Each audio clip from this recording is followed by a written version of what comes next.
বিসমিল্লাহির রহমানির রহিম। তো অনেকেই চেনেন এটা কি, আর এটা হচ্ছে পেস্তা আলু। এটা গাছের নিচেও হয়, তারপরে গাছেও হয় ছোট ছোট। এটা হচ্ছে গাছের হয়েছে যার জন্য ছোট ছোট, আর যেটা মাটির নিচে হয় এটা অনেক বড় হয়, আর ওটা খেতেও খুব ভালো লাগে। ওইটা হইতে কিছুদিন সময় নেই।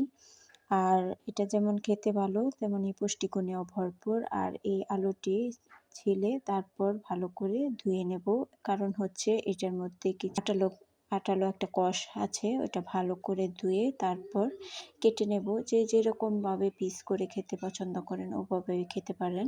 এই রান্নাটা আমার মায়ের কাছ থেকে শেখা, কিন্তু আজকে আমার মা রান্না করবে না, আমি নিজেই রান্না করব। দূরে কিংবা কাছে, দেশে কিংবা প্রবাসে, যে যেখান থেকে আমার ভিডিওটি দেখছেন সবাইকে জানাই আসসালামু আলাইকুম। আশা করি সকলেই খুব ভালো আছেন। তো নতুন একটি ভিডিও নিয়ে আবার আপনাদের মধ্যে হাজির হলাম। আজকে রান্না করব হচ্ছে পেস্তা আলু দিয়ে মুরগির মাংস। তো এখানে আমি জালটা জ্বালিয়ে নিয়েছি আর সব কিছু এখানে রেডি করে নিয়েছি।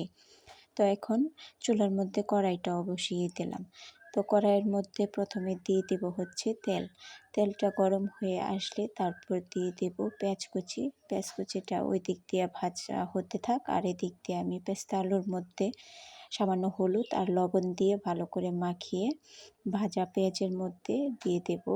পেঁয়াজের মধ্যে দিয়ে ভালোভাবে উল্টে পাল্টে সুন্দর করে ভেজে নেব, যাতে মশলার কাঁচা গন্ধটা না থাকে, তারপরে ভাজা হয়ে যায়। তো ভাজা হয়ে গেছে, এখন দিয়ে দেব ধুয়ে রাখা মুরগির মাংস। তো মুরগির মাংসগুলো দিয়ে তারপর এখানে বেটে রেখেছিলাম শিলপাটায় আদা, জিরা, পেঁয়াজ, রসুন দিয়ে দিলাম। এখন দিয়ে দেব এক এক করে গুঁড়া মশলা, ধনিয়ার গুঁড়া, হলুদের গুঁড়া, তারপর দিয়ে দেব মরিচের গুঁড়া, স্বাদ মতো লবণ, আর দিয়ে দেব হচ্ছে গোটা গরম মশলাগুলো দিয়ে তারপর ভালো করে আলু আর মুরগির মাংসর সাথে মশলাগুলি ভালো করে ভেজে নেব, যাতে কোনো রকম কাঁচা গন্ধ না থাকে।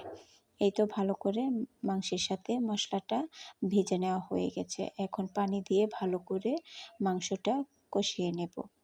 তো এখন ঢাকা দিয়ে দেব। এই খাবারটা কিন্তু খুবই মজাদার এবং লোভনীয় হয়ে থাকে। একবার হলেও বাসায় খেয়ে দেখবেন। আর এখানে আমার তরকারিটা কষানো হয়ে গেছে। এখন দিয়ে দেব হচ্ছে গরম পানি দিয়ে তারপর আবারও ঢাকা দিয়ে দেব। তবে এখানে আপনারা যদি রান্না করেন তাহলে অবশ্যই গরম পানি ব্যবহার করবেন। গরম পানি দিলে তাহলে আর আলুটা শক্ত হয়ে যাবে না এবং তরকারিটা খেতেও ভালো লাগবে। তো আমার তরকারিটা হয়ে গেল, এখন নামিয়ে নিয়েছি। দেখে বোঝা যাচ্ছে কতটা লোভনীয় হয়েছে, আর কালারটা অসাধারণ এসেছে।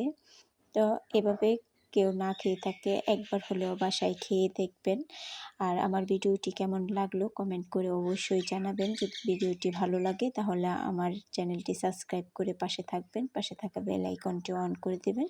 আর তরকারিটা খেতে কিন্তু ভীষণ মজার হয়েছিল। আমি খাওয়ার পরে ভয়েস দিয়েছি। আজকের ভিডিওটি এই পর্যন্তই।